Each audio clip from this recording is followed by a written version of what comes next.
காரைக்குடியில் நடைபெற்ற கிறிஸ்துமஸ் விழாவில் நள்ளிரவு திருப்பலியில் ஏராளமான கிறிஸ்தவர்கள் பங்கேற்றனர். உலகம் முழுவதும் உள்ள கிறிஸ்தவர்கள் இயேசு கிறிஸ்து பிறந்த தினமான கிறிஸ்துமஸ் விழாவினை டிசம்பர் மாதம் 25ஆம் தேதி கொண்டாடி வருகின்றனர்.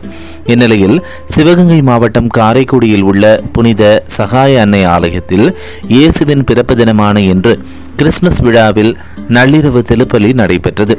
இவ்விழாவில் நூற்றுக்கணக்கான கிறிஸ்தவர்கள் பங்கேற்றனர்.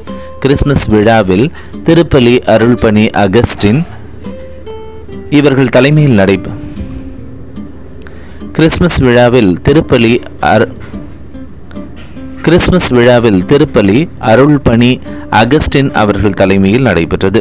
பங்கு தந்தை அருள் முனைவர் சார்லஸ் அவர்கள் மறைவுரையாற்றினார்கள் மற்றும் திருப்பலியில் அருள்பணி அந்தோணிசாமி, உதவி பங்கு தந்தை அருள்பணி டேனியல் திலீபன் அவர்களும் கலந்து கொண்டனர். திருப்பலியில் சகாய கீதங்கள் என்ற வழிபாடு பாடல் புத்தகம் வெளியிடப்பட்டது. மேலும் ஆலயத்தின் பாடல் குழுவினர் கிறிஸ்துமஸ் விழா பாடல்களை பாடி அனைவரையும் பக்தியில் ஆழ்த்தினர். ஆலயத்தின் உள்ளே இயேசுவின் பிறப்பை தத்ரூபமாக எடுத்து காட்டும் விதமாக கிறிஸ்துமஸ் குடில் அமைக்கப்பட்டிருந்தது. மேலும் ஆலயம் மற்றும் அதன் வளாகம் முழுவதும் வண்ண விளக்குகளால் அலங்கரிக்கப்பட்டு ஆலயம் முழுவதும் ஜொலித்தது. அனைவரின் கவனத்தையும் இது ஈர்த்தது.